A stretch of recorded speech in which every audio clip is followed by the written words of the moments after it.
سیاست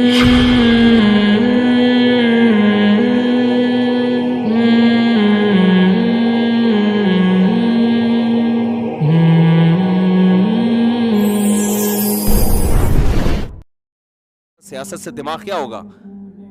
کوئی army chief کو گالیاں دے رہا ہے, کوئی عمران خان کو گالیاں دے رہا ہے, کوئی جے یو آئی کو کر رہا ہے, کوئی مسلم لیگ کو کر رہا ہے. سوشل میڈیا پہ جاؤ تو سوائے گالیوں کے اور اس سے آپ کے اخلاق خراب ہونے کے علاوہ کچھ بھی حاصل نہیں ہو رہا. اور بہت سے الزام ہم بے تحقیق لگا رہے ہوتے ہیں جن کا قیامت میں ہمیں جواب دینا پڑے گا. ایسے الزام لگاؤ جو قیامت میں افورڈ کر سکو, اس لیے لگاؤ ہی نہیں کسی کے اوپر.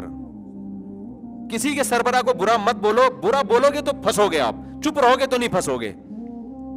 نہیں یاری بات سمجھ, اللہ میاں آپ سے قیامت میں نہیں پوچھے گا تم نے کیوں آرمی چیف کو برا بلا نہیں کہا, تم نے کیوں فلاں پی ٹی آئی کے سربراہ کو برا نہیں کہا. آپ کہو گے اللہ میرے پاس اتنی تحقیق نہیں تھی جتنی ہونی چاہیے تھی, تو بخشے جاؤ گے آپ.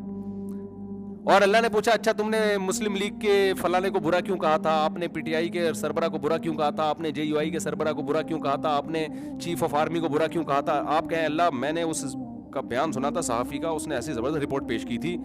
اللہ کہیں گے آپ کیا رپورٹوں کے ماہرین ہو؟ ہیں بھائی, رپورٹ تو وہ والے بھی پیش کر رہے تھے, ان کو سنا تھا آپ نے. باجوہ پہ الزام لگے تھے تو باجوہ سے آپ نے کلیئر کیا تھا کہ یہ الزام صحیح ہے یا نہیں. عمران خان پہ الزام لگے تھے تو جب تک بالمشافہ ملاقات نہ ہونا, میرا یہ تجربہ ہے, انسان کسی پہ نہ الزام لگائے نہ کسی کی حمایت کرے. ہم نے بسا اوقات دیکھا کسی شخصیت پہ, چاہے وہ عمران خان ہو, چاہے وہ مسلم لیگ کے سربراہ ہو, نواز شریف ہو, کوئی بھی ہو, آپ جب تک براہ راست نہیں ملتے آپ کوئی اسٹیٹمنٹ نہیں دے سکتے. کیونکہ بعض دفعہ الزام لگ رہا ہوتا ہے, جب آپ متعلقہ شخص سے پوچھتے ہیں نا تو پتہ چلتا ہے حقیقت کچھ اور یہ صحابہ کے دور سے ہوا ہے. حضرت عبداللہ بن عمر کے پاس ایک شخص آیا, پروپیگنڈا ہوا تھا حضرت عثمان کے خلاف, حضرت خوارج نے حضرت عثمان کے خلاف پروپیگنڈا ہوا, اتنا پروپیگنڈا ہوا کہ شام سے ایک شخص آیا عبداللہ بن عمر کے پاس اور کہنے لگا حضرت عثمان جن کی آپ بڑی تعریفیں کرتے ہیں ان میں تو 3 بڑی بڑی برائیاں تھیں. ایک غزوہ احد میں وہ فرار ہوئے تھے, غزوہ احد میں وہ سب صحابہ کے قدم اکھڑے تھے تو حضرت عثمان بھی تھے. نمبر 2 بیعت رضوان میں وہ کیوں شریک نہیں تھے؟ 1400 صحابہ نے بیعت کی نبی کے ہاتھ پہ اور عثمان نے بیعت, یہ پروپیگنڈا ہے یا نہیں ہے؟ اور عثمان نے بیعت کیوں نہیں کی؟ اور ایک تیسرا بھی تھا اعتراض, کسی کے ذہن میں میرے دماغ سے نکل گیا, ایک اور اعتراض بھی تھا ابھی میرے ذہن سے نکل گیا ہے. نہیں وہ نہیں, ایک اور اعتراض بھی تھا. خیر کہ ایک تو بیعت رضوان میں شریک نہیں ہوئے, اور دوسرا یہ کہ غزوہ احد میں فرار ہو, وہ فرار کیوں اختیار کیا انہوں نے. تیسرا بھی اعتراض تھا بڑا مشہور ہے, مجھے میرے ذہن سے نکل گیا. تو خیر عبداللہ بن عمر نے فرمایا کہ غزوہ احد میں اگر وہ فرار ہوئے تھے تو قرآن میں اللہ نے ان کی معافی کا اعلان کر دیا ہے. جو بھی صحابہ غزوہ احد میں فرار ہوئے تھے اللہ نے سب کی معافی قرآن میں نازل کر دی ہے. جب اللہ نے توبہ قبول کر لی ہے تو تمہیں کیا ضرورت ہے بھائی اعتراض کرنے کی.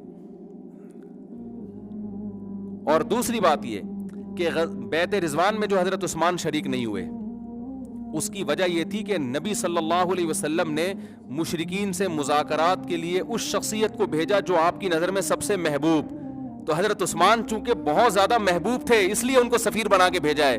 اور پھر کہ حضرت عثمان کو بیعت رضوان میں نبی نے جو پروٹوکول دیا کسی صحابی کو نہیں دیا کہ جب بیعت کا وقت آیا تو آپ نے اپنا دایاں ہاتھ اوپر رکھ کے فرمایا کہ یہ عثمان کا ہاتھ ہے اور یہ میرا ہاتھ ہے. کسی صحابی کو یہ سعادت نہیں ملی ہے. تو دیکھو جو چیز تہمت لگانے کا ذریعہ تھی جب تفتیش کی ہے تو وہی چیز فضیلت کا ذریعہ بن گئی کہ نہیں بن گئی. تو عین ممکن ہے آپ چاہے پی ٹی آئی کے سربراہ ہو, چاہے مسلم لیگ کے ہو, چاہے جے یو آئی کے ہو, چاہے چیف آف آرمی ہو, کوئی بھی ہو, جو الزامات جس پہ لگ رہے ہیں ہو سکتا ہے وہی الزام اس کی خوبی ہو, لیکن جب تک آپ بالمشافہ نہیں ملتے اس وقت تک آپ کوئی رائے قائم نہیں کر سکتے. اس لیے سوشل میڈیا پہ ان اینکروں کو چھوڑ دیں ایک دوسرے پہ تہمتیں لگانے کے لیے. خدا کے لیے آپ اپنی زبانوں کو ان غیبتوں اور بہتانوں سے آلودہ مت کریں. جو نفرت کا ماحول پھیل رہا ہے نا ہمارے کنٹری میں, سیاست کو اعتدال میں رہنے دیں. کوئی اس کو ووٹ دے دے ٹھیک ہے بھائی, اس کو دے دے ٹھیک ہے. نہ کوئی امام مہدی ہے اس کنٹری میں اور نہ کوئی دجال ہے. نہیں یہ بات سمجھ میں, دجال جب آئے گا نہ کوئی اتنا برا ہے کہ آپ اس کو دجال والے احکامات اس پہ جاری کر دیں, اور نہ آپ کا لیڈر امام مہدی جیسا ہے کہ کوئی اس پہ انگلی اٹھائے تو ایک دم آپ کے منہ سے غصے میں جھاگ نکلنا شروع ہو جاتا ہے. آپ کبھی بول دو عمران خان کے خلاف کوئی لفظ بول دو تو پی ٹی آئی والوں کو جھاگ دیکھو منہ سے کیسا نکلتا ہے ان کے, جیسے آپ امام مہدی کے ہاتھ میں بیعت کر لی آپ نے. اور اگر مسلم لیگ کے خلاف بول دو تو مسلم لیگیوں کا آپ حالت دیکھو یار کیا ہو جاتی ہے. بھائی اعتدال پیدا کرو یار, لیڈر ہیں آپ کے, اچھے بھی ہو سکتے ہیں تو کچھ خرابیاں بھی ہو سکتی ہیں, بس اتنا, اس سے زیادہ نہیں. اور تعریف کر دو آپ عمران خان کی, تھوڑی تعریف کر دو اپوزیشن کے سامنے, تو ان کے منہ سے جھاگ نکلنا شروع ہو جاتا ہے جیسے پتہ نہیں کیا کر دیا یار, کچھ تعریف نہیں ہو سکتی کیا ایک انسان میں. اور اگر آپ نواز شریف کی تعریف کر دو نا پی ٹی آئی والوں کے سامنے, وہ تعریف کرنا آپ کے لیے عذاب جان بن جاتا ہے. او بھائی ایک آدمی کے آپ کے خیال میں اگر برا ہے تو کیا کوئی خوبی نہیں ہو سکتی اس کے اندر؟ اتنی نیگیٹیوٹی ہماری کنٹری میں پھیل رہی ہے, اتنا سوشل میڈیا میں گالیوں کا ایک بازار گرم ہے میرے بھائی, نہ اس سے ہماری قبر کو فائدہ ہونے والا ہے نہ ہمارے کنٹری کو فائدہ ہونے والا ہے. لڑتے لڑتے وہ ہے نا, ہم بچپن میں ایک شعر پڑھا کرتے تھے, ایک تھا تیتر ایک بٹیر, ایک تھا تیتر ایک بٹیر, لڑنے میں تھے دونوں شیر, لڑتے لڑتے ہو گئی گم, ایک کی چونچ ایک کی دم. تو پی ٹی آئی والوں تمہاری بھی چونچ غائب ہونے والی ہے اور مسلم لیگوں کی بھی دم غائب ہونے والی ہے. اور جتنی سیاسی جماعتیں اس طرح لڑ رہی ہیں, پھر فوج کے خلاف ایک مہا, سب لڑ لڑ کے ویسے ہی ملک کا مزید ستیہ ناس. تو میں نہیں کہہ رہا کہ آپ اختلاف نہ کرو, اس اختلاف کو لگام دینے کی ضرورت ہے. پی ٹی آئی والے اپنے اندر تحمل پیدا کریں. اگر کوئی عمران خان پہ کوئی تھوڑا سا طنز کرتا ہے تو آپ کہیں کہ بھائی ہمیں آپ کی رائے سے اختلاف ہے, ہمارے لیڈر بہت اچھے ہیں, ٹھیک ہے کچھ خرابیاں بھی ہو سکتی ہیں لیکن ہمیں اختلاف ہے بس.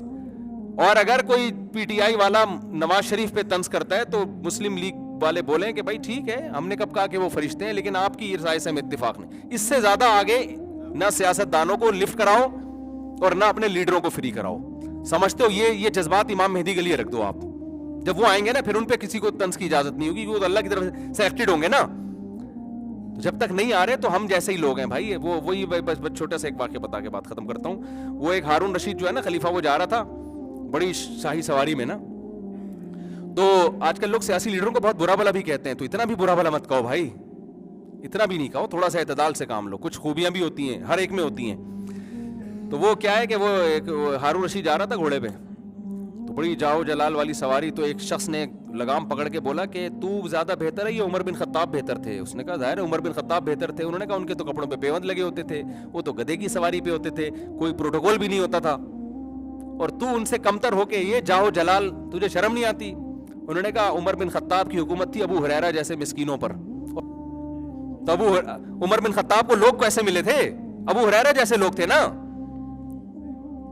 اگر عمر بن خطاب کے 10 پیوند ہیں تو ان کے 11 لگے ہوئے ہوں گے پیوند, اور کہا میں بادشاہ ہو کے میں گھوموں گدھے پہ, اور یہ غریب لوگ جناب شاہی سواریوں میں گھومے, خود پراٹھے کباب کھا رہے ہو بیٹھ کے, اور بادشاہ جو کی روٹی اور ستو کھائے. تو میرے بھائی جیسے ہم ہیں ہمارے لیڈر اسی ٹائپ کے ہمیں ملیں گے. کوئی امام مہدی ہمارے ملک میں آنے والا نہیں ہے. تو جیسے ہم کون سا اتنے خوبصورت لوگ ہیں جس کو موقع ملتا ہے بہن کی وراثت. آج لوگ کہتے ہیں وہ اتنے اسٹیل مل کھا گیا, وہ کھا گیا, تو آپ نے کیا کھا؟ آپ بہن کی وراثت کھا گئے, آپ دکان کھا گئے, بیوی کا مہر کھا گئے, آپ کیا خیال ہے؟ ابا بچے کو جیب خرچی دیتا ہے نا, ابا آج کل وہ اس میں سے پان گٹکے کے پیسے نکال رہا ہوتا ہے اپنے, وہ اس میں سے پان گٹکے کے. ہاں کچھ ہمارے لیڈر ایسے ہیں جو بہت ہی اعلیٰ مقام پر ہیں, تو تھوڑے ہیں جن کو ہم برا بلا کہہ رہے ہیں نا, ان میں کچھ خوبیاں بھی ہوتی ہیں, کچھ خامیاں بھی ہوتی ہیں. اور جن کو ہم اچھا کہہ رہے ہوتے ہیں تو ہمارے خیال میں اچھائیاں زیادہ ہیں, خامیاں کم ہیں. لیکن یہ کہ خامی لیس ہے, ایک لفظ کسی لیڈر کے خلاف بول دو, سامنے والے کے منہ سے جھاگ نکلنا شروع ہو جاتا ہے غصے میں. او بھائی یہ تم اپنے باپ سے ایسی تمہیں عقیدت نہیں ہے, تم پتہ نہیں اپنے لیڈروں کو اپنا باپ کیوں بنا لیا تم نے. ووٹ دو, ٹھپا لگا کے آ جایا کرو بس, اس سے زیادہ فری کرانے کی ضرورت نہیں ہے کسی کو. تھوڑی بہت تعریف کر دی, ہاں جی یس آج ہمارے وزیر اعظم کا بڑا خاندانی بیان آ گیا, بس اتنا کافی ہے. آج ہمارے وزیر اعظم نے جو بیان دیا ہمیں اس سے اتفاق نہیں ہے, بس اس سے زیادہ فری نہ کراؤ. باقی میں دیکھو ملا ہوں بہت سے لوگوں سے, میرا بھی کوئی تجربہ ہے نا, جن کو ہم برا کہہ رہے ہوتے ہیں خدا کی قسم وہ اتنے برے نہیں ہوتے جتنا ہم انہیں سمجھ رہے ہوتے ہیں, اور جن کو ہم اچھا کہہ رہے ہوتے ہیں خدا کی قسم وہ اتنے اچھے نہیں ہوتے جتنا ہم انہیں سمجھ رہے ہوتے ہیں. بس یہ ذہن میں رکھو, اتنے نہیں ہوتے, کچھ گڑبڑ ان میں بھی ہوتی ہیں. تو معتدل رہو, یہ تمیز سے اپنے باپ سے عقیدت کرو, ٹھیک ہے نا. جو محبت اپنے لیڈر کو دے رہے ہو کس کو دو؟ اپنے باپ کو دو. باپ جیسا بھی ہو, چرسی بھی ہو نا, تو شریعت کہتی ہے تمہارا باپ ہے, تم نے اس کو محبت دینی ہے. جو محبت باپ کو دینی ہے وہ اپنے باپ بیٹے میں لڑائیاں ہوئی ہیں, ایک جے یو آئی کا اس کا مسلم لیگ کا تھا, ایک پی ٹی آئی کا. باپ بیٹے میں لڑائیاں, ابھی کل کیس آیا میرے, گولیاں چلی ہیں. تو چھوڑو یار, کیا کر رہے ہو تم, پتہ نہیں کس چکر میں پڑ گئے تم.